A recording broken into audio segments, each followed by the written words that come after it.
Hi guys, welcome back to my channel. I'm finally back with a new video. So a couple of weeks ago, I was going through my shelves in the living room where I keep all my books that I don't need here. Because I don't unhaul books, like everything I've owned from childhood is in there. So I was going through them and I had a video idea where I show you the books that I loved as a child. Because honestly, I haven't been feeling very motivated to shoot anything because we're all going through it. You just don't feel like doing anything, these days, and it's okay. I'm not making excuses. It was a choice, and anyway, here we are. My taste has changed a lot, and it's vastly for the better. The first one is the Darkest Powers trilogy by Kelly Armstrong. I think this is the third book, I'm not sure. I only have this one, I have no idea where the others are. Okay, this is about a girl called Chloe Sanders, and she is a genetically altered necromancer.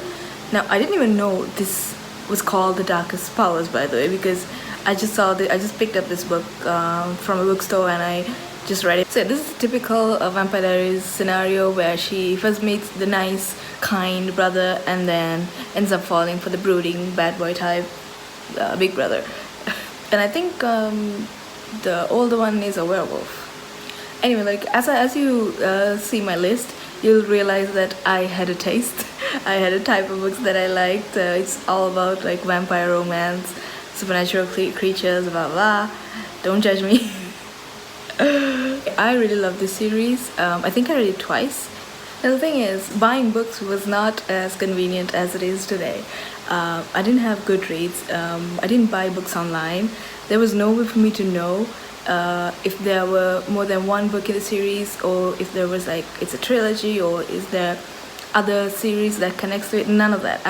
There's no way for me to know.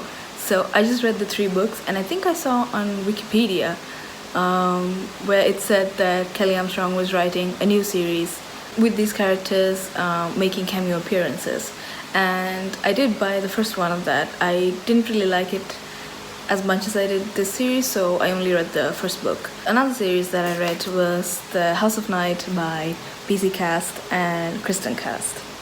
So this is a young adult paranormal fantasy series, and it was such a guilty pleasure of mine. I hate that I loved it, but I could not stop reading it. It was erotic and disturbing and definitely cringe to read now, but I remember really loving it. Also, I'm still to this day a little creeped out by the fact that a mother and daughter wrote these books because of what's in there.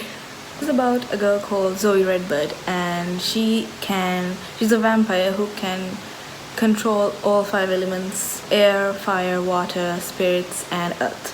Now, there's a school called House of Night where all these vampire kids learn their powers, something like that. This girl has so many love interests, it's ridiculous.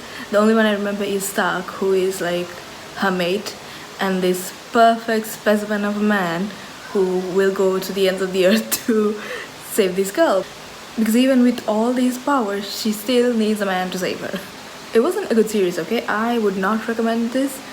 It had so many things wrong with it now looking back. But at that time, I liked it. I know so many people who did. Yeah, it was not a good series, but this is something I read.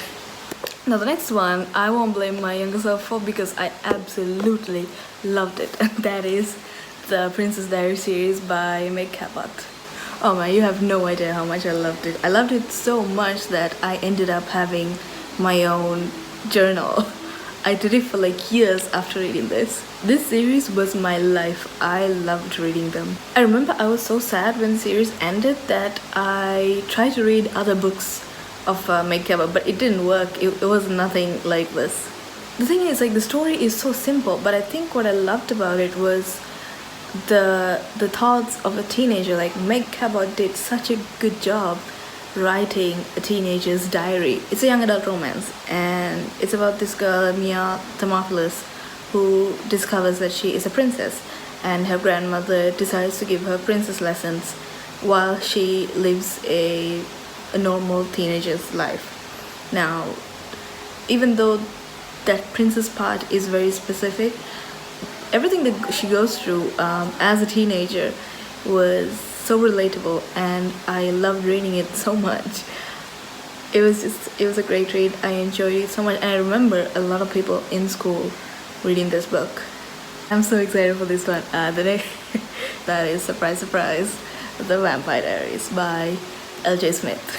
I'm not gonna say what it is, okay? Everyone and their mother knows what The Vampire Diaries is about. Don't lie, you know what it is about. I binged the show when it was on season 2, I think, and after that I had to wait every week for an episode, and I just couldn't do that.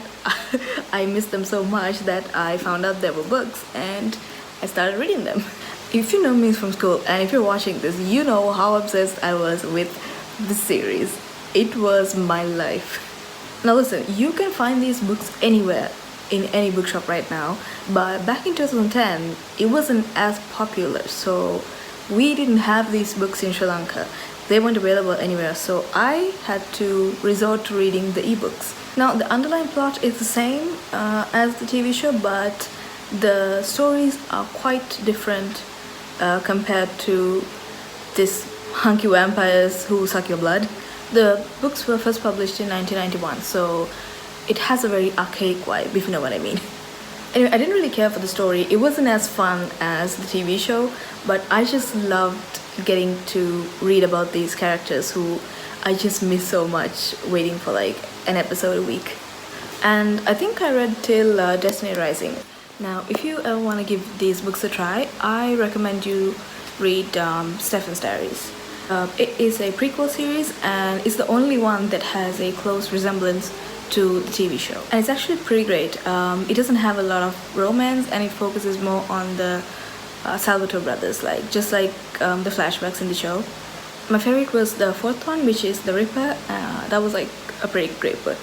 The next one is the Nancy Drew Files. Now, everybody read Nancy Drew when they were a kid. I think I started with the mysteries, and then I remember finding a Nancy Drew Files book in the library, in our school library, and it was so exciting, and it was a lot more mature than the mysteries, so I couldn't put it down. I really liked it. I did manage to collect a few from like bargain shops and book fairs, I think, and yeah, I read them all. And it was pretty great. Now following that, I also read this crossover series, which I don't think is that popular. That is the Nancy Drew and Hardy Boys Super Mystery. Basically, it's about Nancy Drew and the Hardy Boys stumbling upon each other while solving mysteries. Now these are standalone books. You can pick them up from wherever and read. It's not a series, but it was fun. It wasn't like good writing or anything. I just liked reading them because of these characters. So the next one is Twilight. Yes, I read them. I read the whole thing. Now let me get one thing straight, okay? The books are so much better than the movies. I stood by them when I first read them, and I still stand by it. Not that these are masterpieces, okay? It's definitely not. And I tried to read them now, and it was terrible. I tried to read Midnight Sun, and that was just equally bad, because hearing Edward's thoughts it's worse. But for some reason, my teenage ass loved them.